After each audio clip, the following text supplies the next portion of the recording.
Hi there. Thanks for tuning in. My name is Danielle Gunraj, and today I'm going to be talking about one of my favorite topics, food.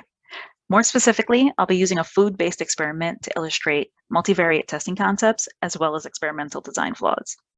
If you're new to the world of optimization and you find yourself intimidated by the terminology, don't be. My home-cooked experiment will make MVTs more digestible. Let's get started.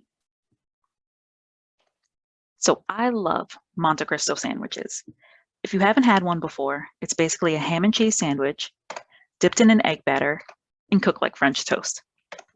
I don't make them often because they're more involved than your basic sandwich, but the other day I really wanted one. But I also wanted to think through my recipe before pulling out my frying pan. There's no room in my life or my fridge for mistakes or second chances. Just kidding, I mess things up all the time. At around the same time, I happened to be watching a cooking show and the host made bread pudding. But instead of using chunks of slightly stale bread, he made jam sandwiches. And that was when it hit me. Monte Cristo Bread Pudding, all rights reserved. So thinking back to the title of my talk, How to Make a Better Sandwich, the simple answer is turn it into a dessert. So as I was planning what would go into my sandwich and batter, a couple of questions arose. Should the bread be crusted or crustless? And should I press my sandwich before battering it? I knew my decisions could have major repercussions on the texture and thus the flavor of my food. I also knew that I could find answers to my questions with science. After all, empirical analysis is my bread and butter. So I decided to run a multivariate test. So a multivariate test is an experimental design that allows the researcher to investigate the effects of two or more independent variables on one or more dependent variables. The independent variable is the thing that you're changing, and your dependent variable is the thing you're expecting to be impacted due to that change. So with an A/B test, you have one independent variable, but with a multivariate test, you have two or more independent variables, and that is the main difference. A multivariate test is sort of like a fancy A/B test in the same way that a Monte Cristo sandwich is like a fancy ham and cheese sandwich.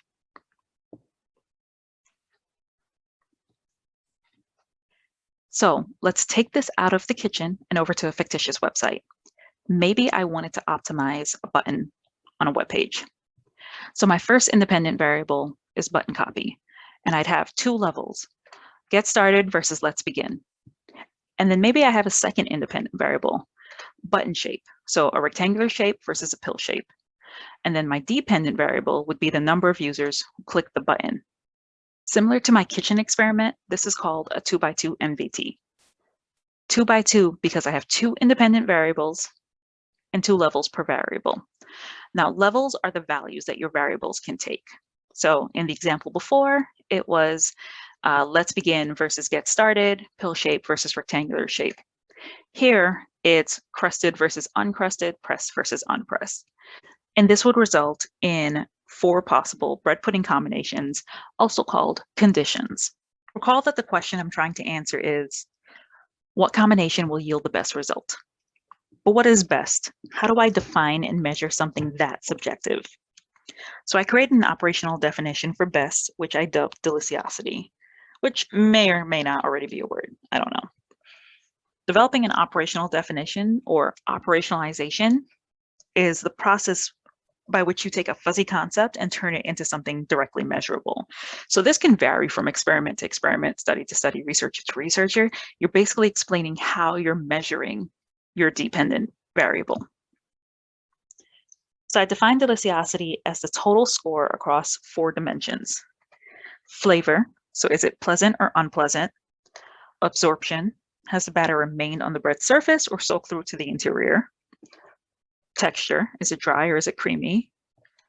And saturation, are the flavors distinct or muddled together? So each dimension would be scored on a 7-point Likert item, and you've probably seen these before. If you've ever rated something from strongly disagree to strongly agree, that's what I'm talking about here. All right, so I've identified my independent variables, defined my dependent variable. What's left to do? That's right, state my hypothesis, or rather, my hypotheses. So every experiment has at least 2 hypotheses. The null, which states that there's no difference between the conditions, and the alternative, which states that there is a difference between the conditions. MVTs typically have several alternative hypotheses, one for each main effect and one or more for the interactions. So the main effect explores how each individual independent variable affects the dependent variable. And then the interaction is exactly what it sounds like. It explores how your independent variables work together to affect the dependent variable. So here are my hypotheses. For my null, that's pretty straightforward. All bread pudding conditions will be rated the same. For my first alternative, I'm hypothesizing that the crusted conditions will be rated differently from the crustless conditions. I'm also hypothesizing that the pressed conditions will be rated differently from the unpressed conditions. And for my interaction, I'm hypothesizing that at least one bread pudding will be rated differently from the others. Now notice that I say that the conditions will be rated differently, not that one specific condition will be rated better or worse than the others. I decided to use non-directional hypotheses for two reasons. One, because it doesn't matter which condition wins so long as one does. And two, I really have no idea how any of this will shake out, so I wanted to be a little less committal in my hypotheses. So that is my experimental design in a nutshell.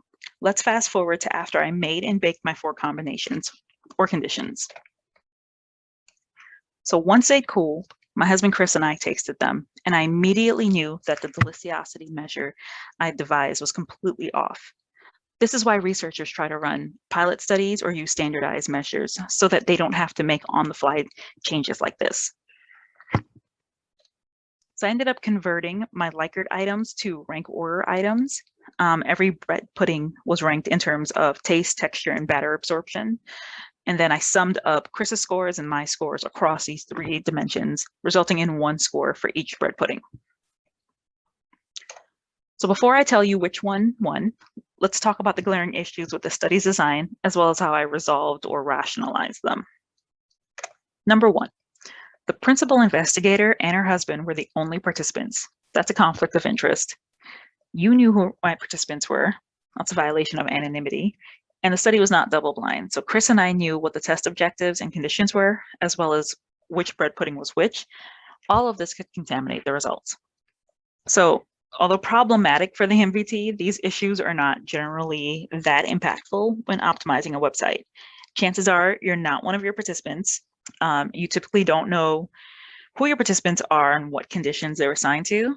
And since you'll want to monitor your results as the test is progressing, a double-blind study, so one in which you don't know which condition is which, would actually be counterproductive. You want to be able to monitor your results maybe as often as every day to make sure that the test is progressing as expected and that nothing strange is going on with your data. All right, number 2. So this experiment employed a repeated measures design. In other words, each participant tasted multiple bread puddings instead of just one.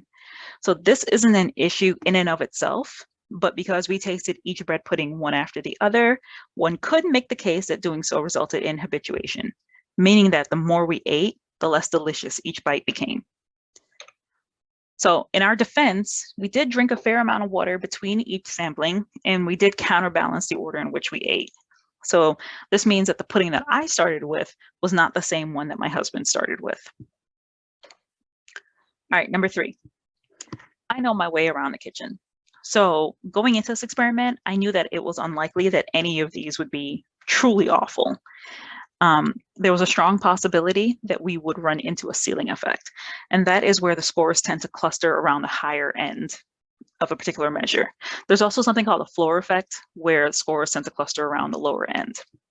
So this is why I moved from the Likert to the ranked base measure. With the Likert, it was possible that we would have very, very similar scores, but by switching to the ranked base measure, it forced us to identify one as better than the other. And then number 4, this is the most obvious issue. It's a sample size. There were only 2 participants, but I'm not entirely convinced that this is really an issue. So Chris and I aren't really a sample in this case. We're the entire population of interest. My intention was not to be able to generalize from the 2 of us to the entire adult population. It was really only to satisfy the palates of the 2 adults living in our household. And you might make the case that it was really to satisfy the palate of one adult living in the household. So this isn't really an issue, but nevertheless, it's worth, discussing. All right, so let's talk results. And I know these are awful pictures. Please do not message me on LinkedIn to tell me how awful they are. I am very much aware that I am not the best photographer. Okay. You'll see that I'm talking about my results in terms of significance, but with only 2 participants, you can't compute statistical significance. It's just it's a habit, and old habits die hard. All right. So the main effect of crust was significant. Both Chris and I preferred the crusted combination over the uncrusted. So we like the textural component that having that crust brought.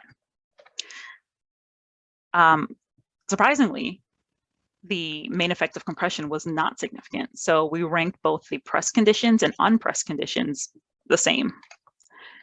And then the interaction was also not significant. So we preferred the bread puddings with crust, but it didn't matter if they had been pressed or unpressed.